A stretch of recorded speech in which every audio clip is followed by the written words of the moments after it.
Good morning and welcome to conversion optimization this morning. A bit of a fancy term for basically getting more sales, getting more people to do the things you want them to do on your website. I'm going to share the screen in a moment. We're just waiting for a few more people to get online, but I reckon we should just get underway anyway. Let the latecomers watch it on YouTube a little bit later on. So let's get underway. My name's Dante St James. I'll be taking you through today a look at what conversion optimization is, how you can better position yourself for better conversions on your website and also in the real world too, and to see how you can then apply some pretty simple techniques to make sure that people know what it is you want them to do and they're actually going to follow through and do those things as well. Because there's one thing to set up a website, but a complete other thing to make that website actually make sales. We've got to mention here from Ian Bailey, the CEO of Department Stores, basically a guy in charge of Kmart in Australia, saying a key differentiator in the success of Kmart Australia over its competitors is that every store is optimized to sell what people want very quickly, very simply, and without fuss. There's a lesson in that for websites and social media as well. This morning, we're talking about e-commerce websites. We're talking about service websites, a little bit about physical storefronts, physical offices as well. Anywhere pretty much that people will pay for something or buy. So it could be a store, it could be your social media properties as well. Everything is optimizable to lead people through to a more consistent rate of converting to what you want them to be, not just visitors. We're going to cover A/B testing. If you don't know what that is, we'll explain that soon. Customer value proposition, again, another marketing term, I'll unravel that a bit too. Using the right language when it comes to conversion on websites and social media, specifically using the power of urgency and removing customer concerns. This is all based on the Australian Small Business Advisory Services Digital Solutions Program, put out in Western Australia by Business Station, who administer the program across Queensland with Regional Development Australia Brisbane and Treaty Business Consulting in the Northern Territory. You can subscribe to watch more things like this at the YouTube Business Station channel. Just go to youtube.com and then look for Business Station and you'll be able to see this one in a couple of days' time. Probably, given it's Thursday, probably Monday, this one will be available. I'll also have it available at my YouTube channel. Just look for Dante St James and you'll find it there probably a little bit later tonight. A bit about me, if you've not come across me before, I do a lot of these webinars for Business Station and the ASBAS program. My background is as a certified practicing marketer for the Australian Marketing Institute. I'm a part of the Australian Computer Society. My education came from a combination of Western Sydney University, the University of New South Wales, and the Chartered Institute of Marketing. And I've got a partnership with Shopify. I'm also one of 7 lead trainers for Facebook in Australia as well, which is a very big privilege to have. And I've actually have my own digital marketing agency called Clickstarter, which is going from strength to strength in the last couple of years. It's certainly come into its own. So what is conversion optimization? In internet marketing terms, conversion optimization or conversion rate optimization is a system for increasing the percentage of visitors to a website that actually convert into customers, or more generally, take any desired action on a web page. That's a really, excuse me, oh, that came from nowhere. A really generalized definition coming from Wikipedia. I think I'm going to sneeze again in a second. That was definitely quite random. So basically, it's all about getting people to do what you need them to do on your website or on a landing page or something like that, rather than people just dropping in and visiting and not doing anything as a result. And there's 5 key ways to address conversion. We look at things like A/B testing, which is the process of testing one format or one variable against another. It could be something like the color of the buttons on your website. It could be the background image of your website. Customer value proposition is identifying what is actually in it for the customer once they get to your website. Using the right language, is a little bit of psychology in there and a little bit of NLP. If anyone's done their neuro-linguistic program, there's all sorts of power words, there's all sorts of phrases that help a customer to feel much safer doing what you want them to do. And then there's using urgency, which is hear that in things like, limited time only and sale now on, or ends in 7 days, those kind of things. We've got a few more that we can add to that as well. And also removing those customer concerns, making sure that you're addressing objections before someone even asks for them. You're preempting what it is that people are going to come up with as an excuse not to move forward with what you're trying to get them to do. An example of A/B testing came with Kmart's test in America. They tested out a concept called Anko. In case you didn't know, that's the home brand of Kmart in Australia, and it stands for a new kind of. So it's a new kind of store, a new kind of t-shirt, a new kind of spatula in the kitchenware section. They tested several things in the real world, including a smaller store like the one that's shown, and then larger stores, kind of like the size of the old Fossey's stores or a discount variety store, a little bit bigger than a normal small store, but definitely smaller than a regular Kmart or Big W. They had a homewares based versus a clothing base. So as soon as you walked into one of their Anko stores it's in the Seattle area of Washington State in the US, you'd see either homewares up front or you'd see clothing up front. They use bright decor like the one there, but some places they use very dark decor with spot lighting. So it was very, very different kind of lighting effects. And they used positions in higher socioeconomic neighborhoods and lower socioeconomic neighborhoods to see what was going to convert customers better in store. And the result of that was that they were testing basically for what they were going to do with Target Australia, particularly the Target country stores. Now, I know that if you live in a big city, you may not know that Target stores in regional areas are a bit smaller, and they're called Target Country. They're the old Fossey's variety stores from the 90s that converted to this new concept called Target Country.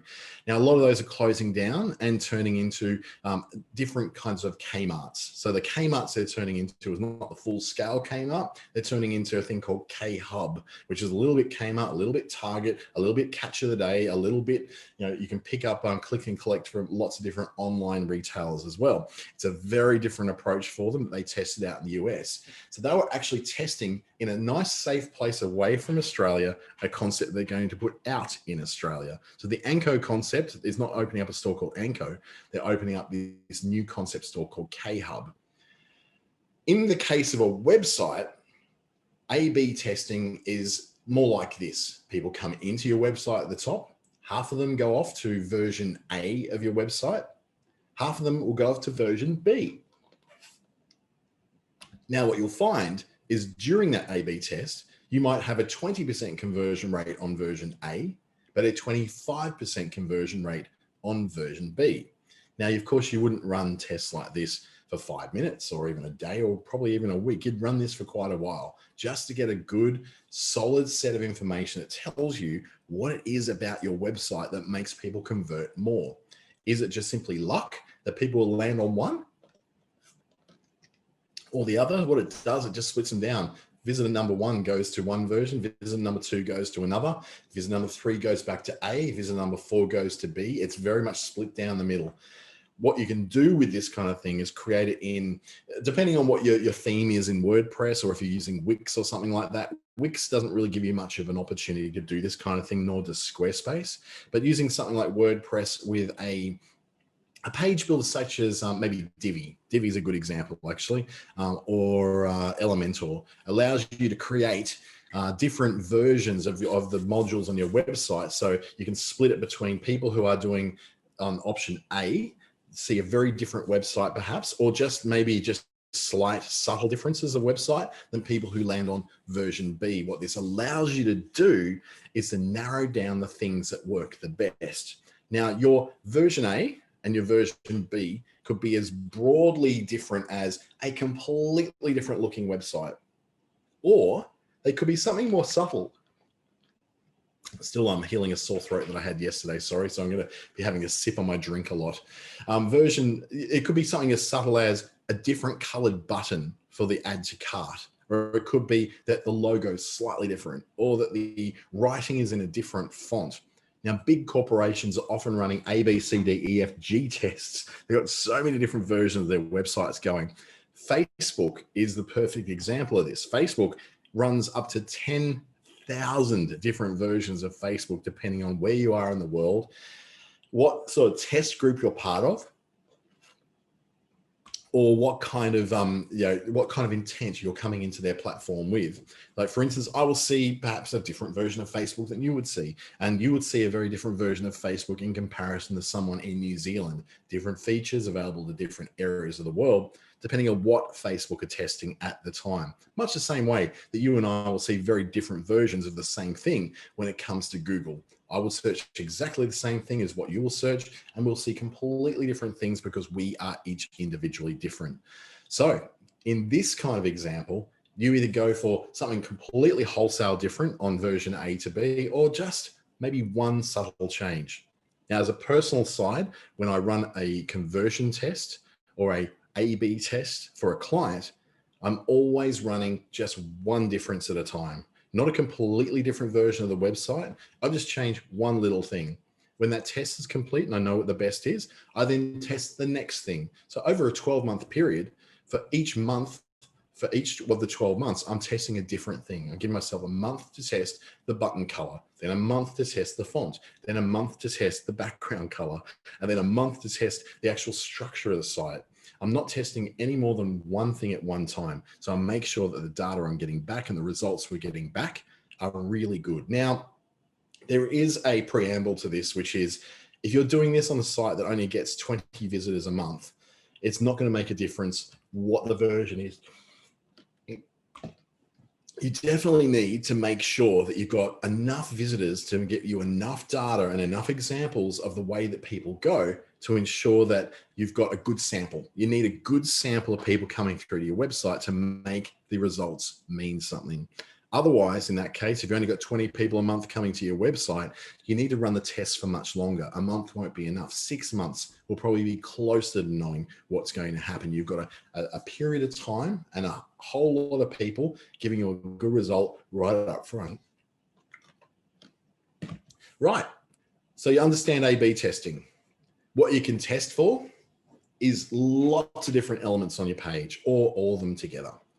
Things like headlines are a great way to test something. If you want to test what is the words or the language or the headings that people will react to the best, that's one of the easiest things you can do because you're not having to change your website at all. You may even go, well, I don't have the facility in my website to do a proper A/B test. So what I might do is for this next month, I'm going to change the main headline of my website. Excuse me. And that's all I'm going to change. And I want to test that. Or you may want to change the color of your design elements. Now, we already talked about buttons. We could talk about the color of your font, the color of the headlines, the placement of your buttons. Is it left? Is it right? Is it center aligned? The page layout. You might have a sidebar. You might have a block of 3 options across your homepage, or a block of 2, maybe a block of 6. What is it that seems to work best for your particular client?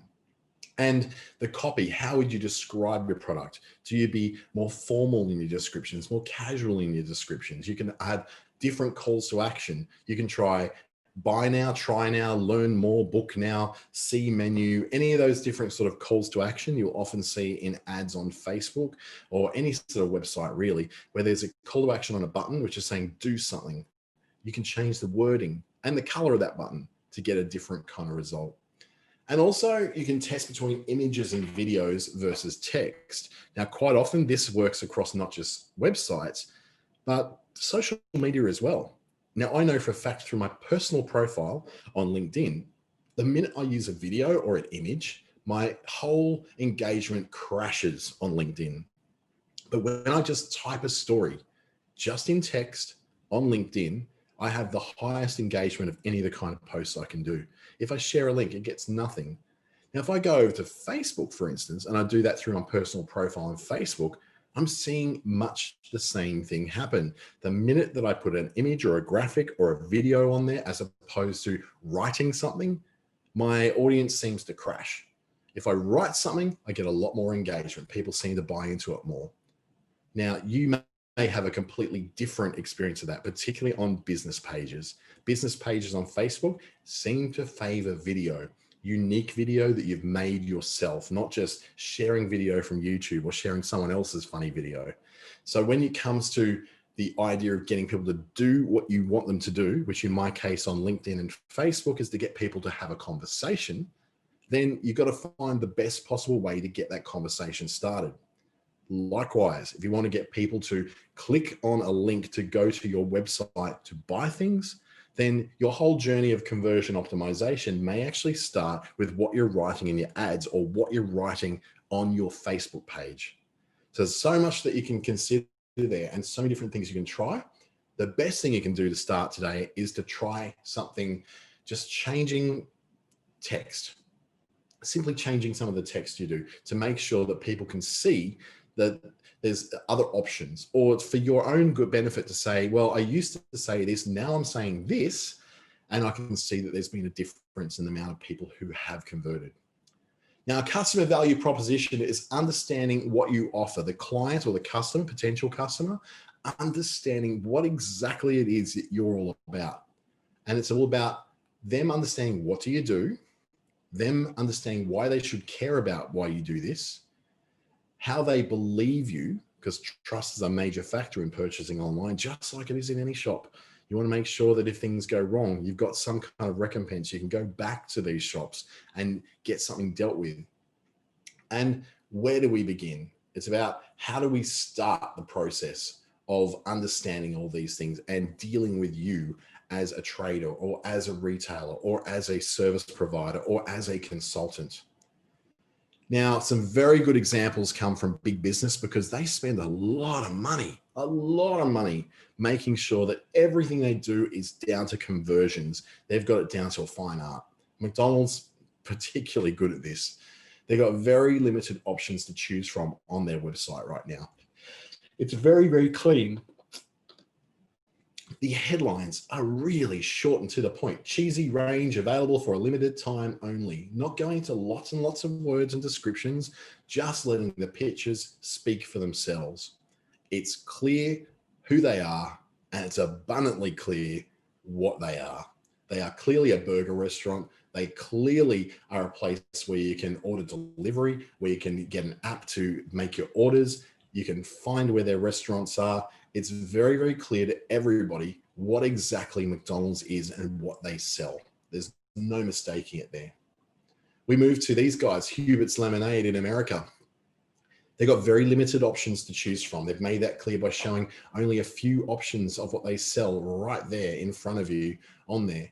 And it's really easy for them to understand what their headlines are. It's happiness in a bottle. That's all they've said. It's happiness in a bottle. It's clear who they are. They make lemonade, teas, and what they are. They don't confuse it by making lots of different messages on their website. It's just made very, very simple. In this case, yes, they are selling just the one thing, but they've made it so simple, not cluttering up their website full of lots and lots of information and lots of different options. It's just made it so that it's abundantly clear what they are, what they do, why you should care, because happiness in a bottle, who doesn't want that, and how you can act. You can see more. You can see products, see their story. You can find where to buy it. You can, see more about the company itself. It's your way of understanding that it's really easy to get the information you need as a consumer to be able to know what you're doing with these guys. But let's compare that with these guys. The world's largest street food vendor resource website. There's a lot going on this website. There is 1, 2, 3, 4, 5, 6, 7, 8, 9. There's about 10 different options in their menu. 1, 2, 3, 4 different options in the lower menu. There's 2 different things you can buy from here. There's possibly a link in between there as well. The headlines are really wordy and confusing in here. The Cater Pro hot dog cart will be outworked the best vendor capable of serving huge crowd. There's just a lot going on there. And they're making lots of brands, lots of brand names and lots of claims. So they're claiming to be the largest, the claims are really just out of control here. They go on, the first one is capable of serving huge crowds and an endless menu. I very much doubt that. Claiming to be the world's largest street food vendor resource website, also claiming the largest, most comprehensive training website for pro vendors. There's so many claims going on that it's very hard to tell what it is what's the advantage of dealing with them, because I've heard 3 claims just within this snapshot of the one little bit that's first at eye level when you get to their website. It's really not clear who they are, because there's two brands there. The hot dog cart store is also Ben's Carts, but it's also the largest comprehensive training video website. It's also a resource website. There's so many different things going on that's hard to tell. You don't know where to look first. And what you tend to do is look towards the red. You go, oh, red there and red there. Which one will I go for? Because they're both red. Your customer value proposition should be something clear. It's a simple one-line statement, or includes, something of all these kind of pieces. It could be something really simple like a headline. In Uber's case, tap the app, get a ride. Now, this isn't their homepage, this is their landing page coming off an ad that I saw in Facebook. To me, I looked at that and went, that is such an effective page. It's so clear what they are. Tap the app, get a ride. Could it be any simpler? They've got one call to action here, more reasons to ride. Although you can click on a very simple menu. You can either be a rider, you can be a driver, you can find a place where Uber operates, get a little help if you want, or sign in if you're already a user. There's not an abundance of choices there. It's just simple and clean. The iPhone down here, again, very, very simple statement why there's nothing quite like the iPhone. They're very much in bullet points or in very short, simple paragraphs. And they've used social proof for a lot of these things. In this case, over with Slack, they've used the social proof of knowing that they've got NASA's Jet Propulsion JPL lab using Slack to connect their teams. That's proof that very, very complicated workplaces like the JPL are using this tool, this free tool, in order to get their teams together. It makes a massive difference when you see these kind of big names using these very simple websites with very simple messages and very clear points of where you act, rather than cluttering it full like our poor guy over here at Ben's hot dog cart store, Ben's Carts vendor resource website. There's so much going on there. It's just a mess. Then we get to the actual words on the page, the language that you're using. And I always say that sounding smart is actually dumb for business. You keep your product names very simple. When you start calling things the X3001 BSB, that's when people start to lose you. It might be okay for BMW to have really complicated names for their vehicles and Mercedes-Benz, but you'll notice that that's only for very, very, very niche kinds of buyers. Not everybody can afford a BMW or a Mercedes-Benz. Most people do not buy Mercedes or BMW. What they'll do is buy a Holden Colorado, a Ford Ranger, a Toyota Corolla. Really, really simple names, not going Toyota X13763i. Like it's really hard to sell massive amounts of a product when people don't even know what that product name is. Keeping your product descriptions really, really simple also means that people aren't trying to work out what you're trying to say. They get the point straight away of exactly what it is you're trying to sell and what you're trying to do. If you try to sound smart, you start to sound quite dumb. Rather, try to sound human instead. Now, by human, what I mean is that you're putting the words together in very short sentences with just one idea per sentence. So instead of saying it's a 3-door multifunction surround sound system with ABS and airbags, you just go, it's a 3-door car, so it's easy to get in and out of. The next sentence, it's a surround sound speaker system, so you'll be right at home and comfortable as you're driving long distances. End of sentence. So you've got one idea being proven in each sentence rather than cramming all these ideas into one. You see it quite often in radio ads and a lot of newspaper ads where so much information is getting crammed into that little space of time or that little space of page that your eye doesn't know where to go when you see it, and your ears are being overwhelmed with information that you really only maybe retain one thing. Even if you're listening to that radio ad, you're probably retaining the one thing that piqued your interest. The rest of it was just white noise. And actually, don't try too hard when it comes to these things. The harder you try to explain things, the more that you will confuse people. I've been given that criticism once before in a presentation. And when I tried to over-explain a concept, people understood it less and less. So what you need to do is make sure that when you explain it the first time, you explain it as clearly as you possibly can. The more you try, the more you're going to confuse people. Here's an example of a thermal camera. The weatherproof thermographic PoE camera for detection plus a 6MP sensor module for identification. The modular design of the M15 system platform ensures maximum flexibility for the Mobotics thermographic camera, the M15. I'm already going to sleep. This is just terrible.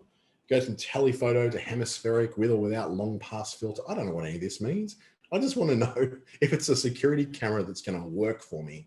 If I change this over to a better example, like look at how many words there are. Big word, hemispheric, long pass filter, dual image display, thermal or standard, thermographic weatherproof Mobotics. I don't know what that is. I don't know what I'm looking at there. But if I go to a much simpler one, we're going introducing thermal imaging. Since everything generates heat, thermal security cameras can see as well at night as they can during the day.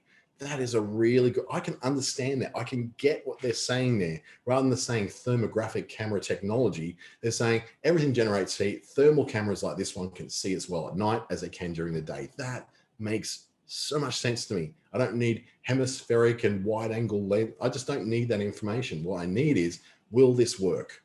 And since it is a heat detecting camera, it's going to work for me just as well at night. So what they did is moved away from all of this and condensed it down to this. Much easier to understand. The same thing happens when you go to a networking event and someone asks you what you do. And then you kind of, out of nervousness a lot of the time, launch into a very, very high level, overly complicated description of all the things you do. About 15 seconds into that conversation, the person you're talking to has already lost interest because they either don't understand what you're saying, people don't like being made to feel dumb, and they also just don't feel any sort of rapport with you because you've come into a very scientific or a very overly explained, wordy description of what you do. They just don't have any way of being able to go, oh, I can relate that to me. Great. Actually, I know someone who needs someone like you. So they don't understand what you're doing. They don't understand what you're saying. They don't understand what you do. So we use an elevator pitch as a way of introducing ourselves in networking events, which is very foolproof. And we go something like, I am Dante St James. My business is called ClickStarter. You know how a lot of small businesses find it impossible to get their heads around digital marketing, social media, and website stuff on their own? Well, I solve that by having a cost-effective, government-subsidized model that helps them to understand and take control of their digital marketing. So what I do is perfect for small businesses who have all the passion in the world for what they do, but just really don't understand technology. That makes sense. It's short, it's sharp, it's very descriptive, and we all know a business owner. We all may be business owners, and chances are I'm in the room and talking to a business owner when I'm introducing myself like that. So you might have your own elevator pitch. This then will carry across to the real world and to the online world. Quite often what it will be is, how do you write your one-liner in your LinkedIn profile? How do you write your one-liner when it comes to your website? If you think in terms of the elevator pitch, you say, well, my name's Dante. My business is, you've got your business, that's the logo up in the left-hand corner of your website. Then how is getting inside the customer's head and going, hey, I understand, right, how every time you try to fill the iron that's on your ironing board up with water, it seems to spill everywhere. Well, we've solved that by having a little cup that's got a really pointy spout on it that gets right inside that hole, so no mess, no fuss, no spills, and you're not having to clean up all the time afterwards. That's just an example of something that you might be selling on a website.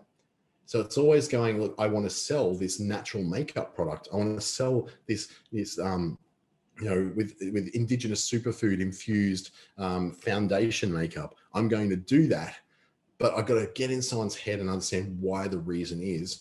So if something like that, if you're selling natural cosmetics, you go something like, I am Katie Kale and my business is called Natural Cosmetics Company. You know how there's a lot of attention on chemicals in our food and chemicals in our products? Well, I solve that by having a artificial ingredients free range of chemical free makeup. That means that you can get more out of your makeup and get the same results that you always would want to, but you feel safe about what you're putting on your face. What I do is perfect for the person who does have a lot of allergies and who has problems with standard makeups causing reactions on their skin. Again, really easy for you to step inside the kind of person that's looking for that, because every woman on this call would likely know someone who has problems with their skin and could recommend this product across to someone else. So using that elevator pitch, you can then start to work on what are the words that will go best on your website. What are the words that are going to have the desired effect on your website that you wish to have, which is usually to generate a sale or to generate an inquiry. Now, I'm more likely to want to have an inquiry or a call or a follow-up with someone whose business and model and ultimate aims I understand, rather than someone who confused me within 5 seconds of introducing themselves. Now, using urgency ties in also with the paralysis of analysis. In the jam study, a supermarket conducted 2 tasting sessions. In one session, the shoppers were allowed to sample 24 flavors of jams, and the other session, they were allowed to sample just 6 flavors. Now, the shoppers that could see that they could sample 24 choices of jam attracted a lot of people in there. 60% of shoppers in that supermarket went and tried the jam. And the samplers sampled about 2 flavors on average, because let's face it, you've got limited time and you don't want to be that pig that's sort of filling yourself up with jam of 24 different varieties. The problem there is only 3% of shoppers actually converted to buy a tin or a jar of jam. But when there was 6 choices of jam, it still attracted 40% of shoppers, so a little bit less. The shoppers still sampled just 2 flavors on average, but they did 2 out of 6 rather than 2 out of 24. And 10 times the amount of people actually went on to buy that jam. Now, that is something which supermarkets are starting to really address in a big way. A lot of people have just probably noticed a subtle difference in supermarkets where you might have had 13 different brands of jam at one stage in Woolworths. Now you've probably got 3 or 4. You're starting to see a lot more home brands and less choice of different brands, because supermarkets understand that there is a paralysis of analysis when you go into any supermarket aisle and see 15 different peanut butters when all you want is just peanut butter. So you'll either go for the brand you know and trust that you always buy, or you'll go for the cheapest possible brand. Or if you're feeling adventurous, choosing one of 16 different peanut butters is going to be a lot easier and a lot less stressful for you than choosing from 38 different kinds of peanut butters. Likewise, how would you do this on a website? By giving people limited choices of what they can do. So you're not trying to sell 160 different products on the front page of your website. On the front page of your website, you will lead people usually to the things that give you the best results, or your specials, or things you're trying to clear out. That means that someone coming to your website for the first time who has no idea what necessarily you sell can find out very easily from just scanning the front page the kind of things you sell. Now, yes, it's not showing all the 160 products you sell. It's showing maybe the top 3 or 4. But from that top 3 or 4, they get an idea of, you sell handmade jewelry. I want to look at this a bit further and see just how much handmade jewelry you sell so I can find one that suits me. Or you sell medical face masks for people who are traveling. So I want to go there. I can see the 3 that you're offering here in these nice patterns. I want to see now more. Rather than overwhelming people with 80 different face mask designs on the front page, give them 2 or 3 and give them an option then to go and explore more in the subsequent pages. You then have that urgency of going, oh, if I only got 3 quick, I better have a look. You also get over that point where people get really paralyzed by the amount of choice they've got in there.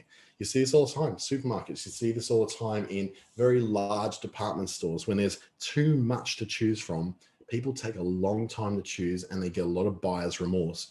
When there's one shirt amongst 34 different shirts you can buy, you will always have some kind of buyer's remorse, because you'll go, I chose this shirt, but all these other shirts, did I pick the right one? Or maybe I didn't pick the right one. Or maybe I should have got the red one. There'll always be some kind of buyer's regret, because you can't always just see the shirt you bought. You see the 33 other shirts that you didn't buy. Using urgency on a website is also about scarcity. The whole idea that there's only 3 left, that there's only a certain amount of in your size, showing what you're currently out of, also shows. Now, sometimes shops will go, okay, if they're out of sizes 36 and 38, they'll just remove those altogether. and they just won't even show them on the side. So only available in these sizes. But by showing that some are sold out and showing that some only have a few left, that's how you're showing that there's action on this website. People are buying stuff. People are actually really shopping on here. So, if I want to get mine, I better get in and hurry up and do it now. That gets people to add it to bag or add to cart a lot quicker than just simply pretending that everything's massively in stock or hiding what you don't have in stock. So show that there's things that are sold out. It's not actually a bad thing. It shows that you've actually got stuff going on. Websites that often sell out of stuff are places where I trust more because lots of people are buying from them. So don't hide necessarily what's out of stock. You may not put it on your front page, but you don't necessarily need to hide what's out of stock, because it shows that there is activity in your store. There's people buying it, and that takes away that whole fear of wanting to buy from an unknown shopping site. If you can see that someone else is shopping there, then, I feel a bit better about that. Excuse me. Definitely got the allergies flaring up today. Using urgency in your website can be something that really comes to mind with an SMS. Now, we open up SMS live with our phone, whether it's spammy or scammy or not. We open it up far more frequently. We open up email. It's 99% of SMS is read on a mobile phone, whereas about 22% of marketing emails sent to email addresses is ever opened or read. That's a massive, massive difference. Yes, it's free to send email, and yes, it's not free to send SMS most of the time. But having an SMS system plugged in is a very effective way of getting people who have opted in for that contact to know what you're doing, to understand that there is a flash sale on, and that you have to use a particular code in the next 24 hours to get 25% off at checkout. These are really effective ways, and you can SMS things for just a few cents per SMS through a lot of different SMS services that are built into things like Active Campaign or those kind of marketing automation tools. MailChimp has their own sort of plugins for that, or if you're using something else like MailerLite, or if you're using some of those customer relationship management pieces of software, they often have this built in as well. They allow you to create that source of urgency on something that comes through as an SMS rather than an email. And you're going to get far more people seeing that SMS than what you'll ever get on an email. And what will happen is if people then see this SMS and they want to block you out, or they want to somehow unsubscribe from you, then you know that you've got the most motivated buyers that are still getting those messages. I haven't bought a Domino's pizza for 3 months, but I haven't turned off their SMS notifications to me because I still have an interest in food and pizza. So I want to get those specials every so often, but I don't want to get it every week. Have I been motivated enough to remove their reminders? No, because quite often they're very entertaining and they give me an idea on a Friday. They always get me on a Friday. Whenever I do buy pizza, it's always on a Friday because I don't want to cook on a Friday night. It's my lazy night in where I watch Netflix and I chill with my pizza, and that's all I want to know about the world. So using SMS is a powerful tool for getting in touch with that urgency of people. There's also the allure of popularity, the idea that other people want this. 3 people have this in their carts right now. There's only 3 seats left at this price. There's, Ellen from Sydney just bought this product. All those little tricks that are popping up on shopping sites all the time may or may not be true, but they do create that whole idea that there's a popularity around this site. Popularity shows that others are interested in what you're doing, which creates urgency for you to make sure you get in there and you buy your version of that before they completely run out. But it also, if something's popular, it generally feels safe. Now, we feel a lot safer walking down a main street at night with lots of people around than we do walking down a deserted alley in the middle of the night. Likewise, we feel a lot easier shopping somewhere where there's activity going on, where it's showing that people are doing something, where it's showing people are buying something, rather than you simply be just going in there and going, I don't know these people. It seems really quiet. I don't know whether I should be buying from here. This feels weird. That urgency, we don't want to carry across to hesitancy on the client side. We want that urgency to be something that creates an allure. It wants to draw people in and make them want to buy sooner and convert, rather than just sitting there and reading the page and bouncing back out and not doing anything. Unfortunately, I'm a really bad online shopper. I tend to be the guy who puts it in my cart and then leaves, because I just go, oh, it's going to cost me $58 just to ship it over from Singapore. Nah, forget about it. If I get that sort of idea of then coming back to remind me, sometimes they will draw me back in through an SMS or an email to say, hey, you've got this in your cart. Do you want to go through with it? In fact, we're going to give you 10% off. That kind of thing. I deliberately do to get that extra 10% off, because so many stores will offer that. Put it in the cart, then walk away. And quite often they'll come chasing you with little offers and little discounts that you wouldn't get unless you actually abandon that cart at some point. Another way to create urgency in your website is things like last chance emails. It's a very, very simple email with a very, very simple message on it. Your last call to buy this full-size, fantastic face wash in the next 6 hours. Get it now, and you'll save 10%. It's your last chance. There's something about the words last chance that really draws people in to go back to the website and buy something. It's very simple, very clean, and very, very effective. But you do need, in all these programs, so whether it's SMS or email, to be what we call Spam Act of 2003 compliant. Now, the Spam Act, in a very, very small nutshell, basically is that people have to opt in for your marketing. They have to specifically have subscribed to get those updates, unless they have a prior relationship with your business. That prior relationship could be that they have shopped with you before and you happen to have their details. They have called you before and you've got their phone number. They have emailed you before and you've got their email address. Now, you can respond with a marketing message to any of those channels without them opting in, but you must offer that opt-out. You must offer the option to unsubscribe. And quite often in text message, it'll be text stop to unsubscribe, or in an email, it'll be like the line right down the bottom of the email saying unsubscribe here.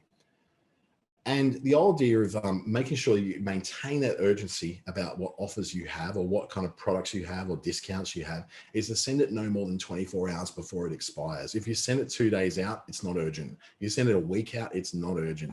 You send it 24 hours out, it's definitely urgent. Now, some retailers will go as far as doing it as little as 2 or even 1 hour before it expires, which is a big risk because not everyone's going to open that email straight away. The ways to get like really short conversions with only an hour to go would be something like on a phone through an SMS. Now, that is a smart way to do it. You've only got 30 minutes to get this and bought in order to save 10%. That's a very motivating factor to stop what you're doing and buy that thing on your mobile straight away.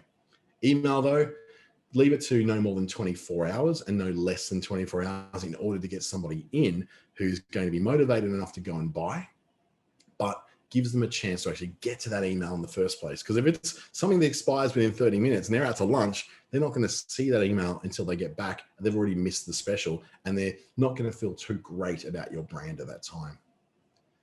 Also, incentivize the idea of buying now. In this case, they're showing one that if you check it out within 4 hours, 51 minutes and 16 seconds, you're going to get free delivery anywhere in the US. So these American examples, sorry about that. The whole idea to get faster shipping or cheaper shipping, or in this case, it ships today. You can get discounts, you can added value things. If you buy this one now, we will give you an extra set of steak knives, something like that. If you incentivize people to buy it now, they're far less likely to walk away. So the conversion optimization here is bribing people to essentially buy your stuff now rather than waiting until later when they've had other things that are going to pop up in their way. You can add a timeout to your cart. So in a lot of cases, when you go to movie websites, they'll only reserve your ticket for about 60 minutes, or some places as little as 5 minutes. They'll reserve your booking for. In the case of booking on Virgin Australia or Jetstar, they only hold your booking for around about 5 minutes, and then they log you out. And then that seat that you were starting to reserve goes back into the mix for everybody else to get. So it's reserving an item for a set time makes you have to go through and get it. Otherwise, you have to go and start again. And we've all done sort of enough of this online shopping thing to understand that if we don't want to have to fill out everything again. So if we're just going to take our time, take a phone call and go, oh, yeah, blah, blah, blah, walk back 5 minutes later and go, oh, God, I've got to do this all again.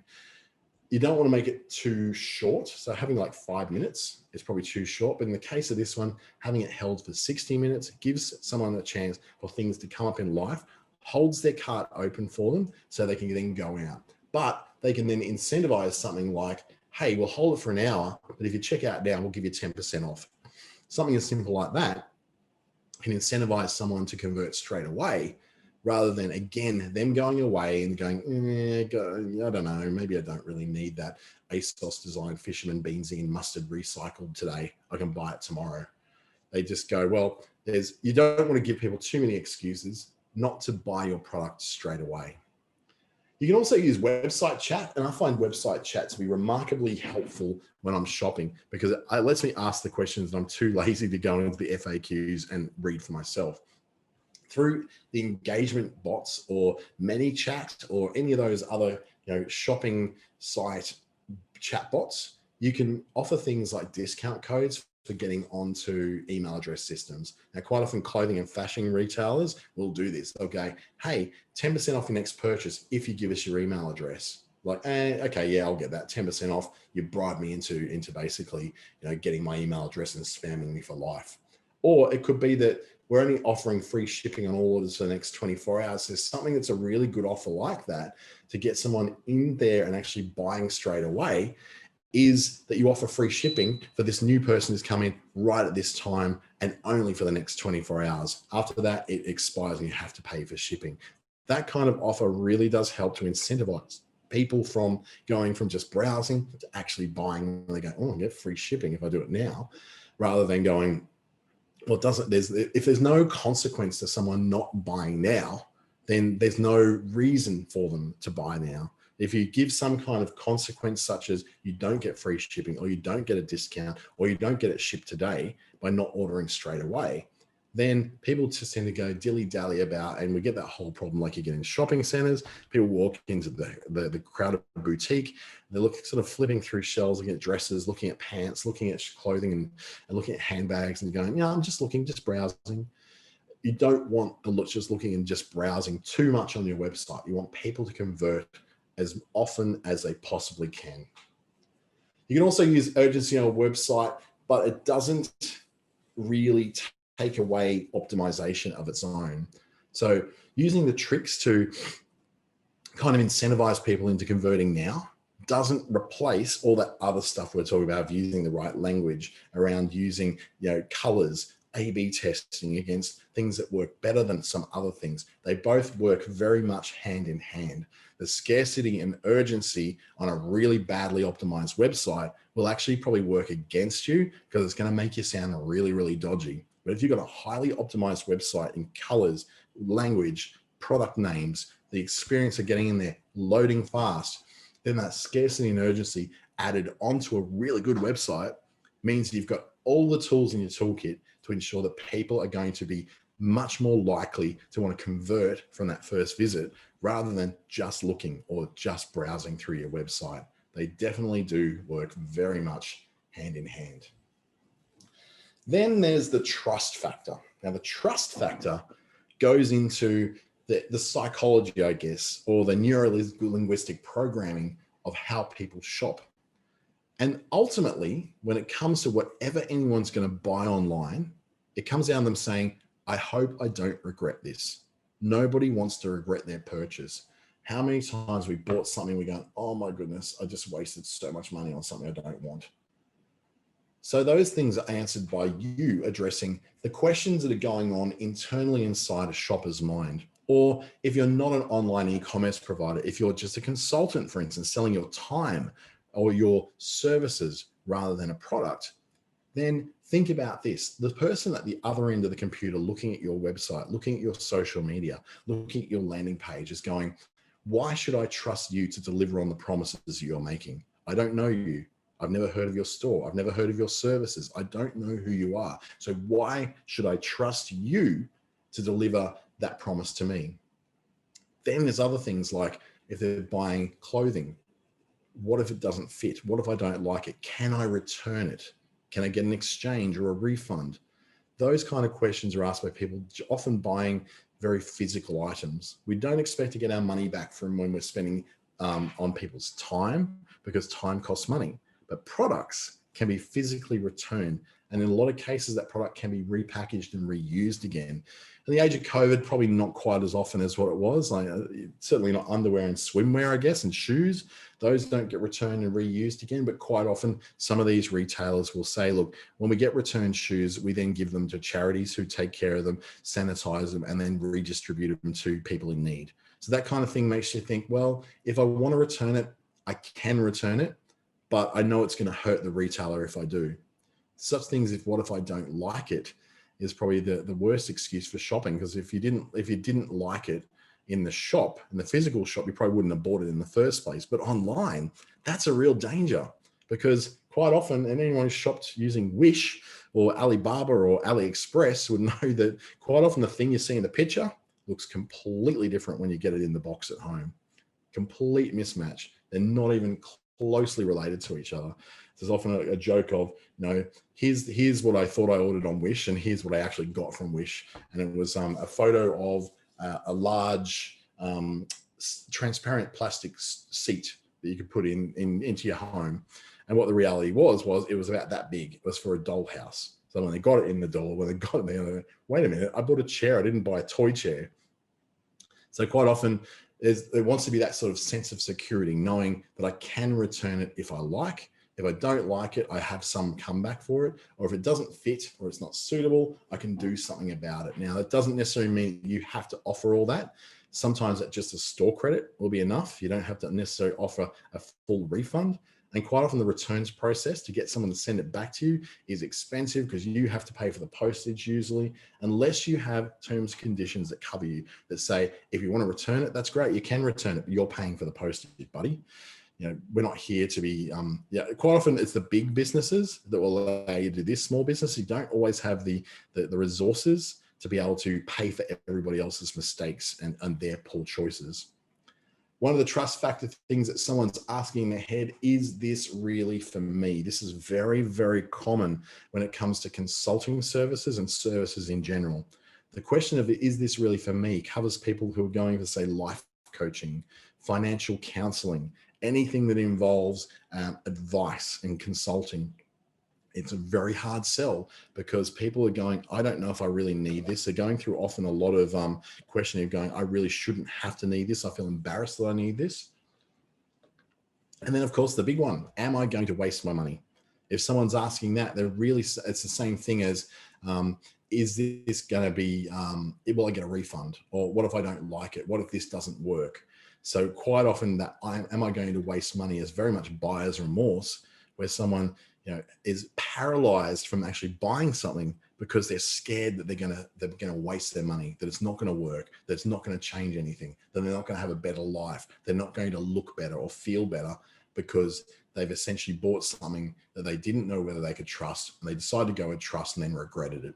So that trust factor, if you can alleviate these concerns, you go a long way to ensuring someone does actually convert. Why should I trust you to deliver? Well, because we've got a returns policy. Plus we use TNT couriers or Star Trek couriers to deliver to you in as quickest time possible. And you can pay with PayPal. So if you get any troubles, you can always dispute the thing through PayPal, and we'll work with you to overcome that. So as long as you're alleviating these concerns in some way, you don't have to, completely fold and say, hey, you want to return? Just return it. No questions asked. You don't have to go to that level. You just have to address these concerns to help alleviate those trust factors that people have. The trust factors can go into as brief as, you don't understand my problem well enough. So that's when someone goes, well, you don't understand what I want, what I need, so I don't trust you to be able to deliver what I want and what I need. And then it sort of moves through this spectrum, moving up to, well, yes, you understand my problem, but I don't believe that you can solve it. So there's something about your website, something about the words in your website have disconnected the fact that they feel like, oh yeah, you do understand what I'm going through, but I just don't trust you to solve it. Then there's another objection, which can be, you understand my problem and I actually believe that your product works, but my situation is special and I'm not sure if it'll work for me. This is particularly common when it comes to things like services and consulting, where yes, you understand that I have a problem in my life that I can't overcome, but I believe that you actually can help me with it. But I've got extra trauma, I've got extra problems, I've got extra reasons why this probably won't work for me, even though I believe that your service or your product works. And then goes further down the spectrum with, you understand my problem, I believe your product works. And even though my case is special, but you're more expensive than the next best alternative, so I'm just going to go for the cheaper thing, which may not work at all.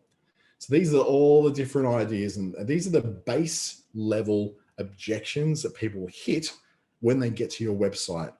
They'll, first of all, if they completely don't connect with you at all, because you've had no conversion optimization whatsoever on your website, that they don't think you understand what it is they're trying to solve at all. And then you'll move through that spectrum. Oh yeah, you do understand, but I don't believe you can solve it. Oh yeah, you do understand, and you seem to have a good track record, but I've got a special situation. I don't think it's going to work. Right up to, oh yeah, you understand it. I believe your product works, and I've got a special case that I think it'll work for, but you're just too expensive. I might have to go for a cheaper option. So it's like you can't really win. You have to go and somehow alleviate all these different kinds of objections as you're going through, from the most hostile to the closest possible ones. How do you alleviate these without losing money and without depositioning your product as well? You can do it by being very specific when explaining what it is that your product or your service actually addresses or solves. So that means that there's no misunderstanding. If they come in and say, oh, okay, well, that doesn't solve my problem, that's great. You didn't claim to solve their problem. They can go away. They were never going to convert in the first place. But if there's someone who came in and they kind of thought, oh, I thought the kind of person that what you do actually would help me, but from what I'm reading, it doesn't really match. Be very specific about what it is you do and what problems you solve.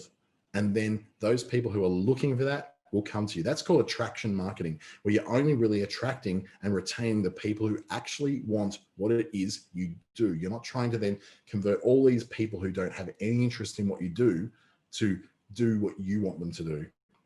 Show references, show ratings, show awards, show certifications, show testimonials, anything it does to make you seem more credible, particularly for small business who's not used to having a big brand name up in lights. This is important for you. Show your case studies. They're even better than testimonials, because people just think of testimonials are faked anyway. But a case study that goes into depth over a page of how you address a specific client's issue or how you contributed to someone's life with your products or services will speak very, very loudly. It helps to get into the heads of the people who are just like those people you did help and show them, oh, they do help people just like me. I feel safe. I will now buy. Draw comparisons with your competitors before your competitors draw comparisons with you. You might think, oh, why would I want to promote my competitors? Because then they'll go looking for them. Trust me, they're already looking at them anyway. They've already gone and looked at the alternatives. You're not the only show in town, and you're definitely not the only thing they're going to look at on the internet today. So draw those comparisons. Look at your competitors and go, well, they do this, we do this. They don't do this, but we do this. So you can show that an honest appraisal, and then be mindful of, you may not be the better product. So you might have to concentrate on, oh, I'm just going to highlight the things that we do well compared to our competitors who may not do so well in that. So the basics is give people a reason to never doubt that they should be able to buy through you. Have a fast website. Have easy to find contacts on your website. Keep it uncluttered so you don't get that paralysis of analysis.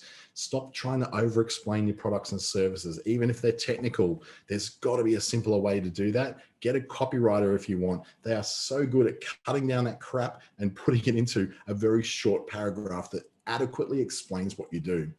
And think in your copy and everything you do of more of them and less of you. Think more in terms of the benefit to their life of buying this product of yours or doing this service of yours or consulting with you, rather than you explaining how awesome you are at what you do.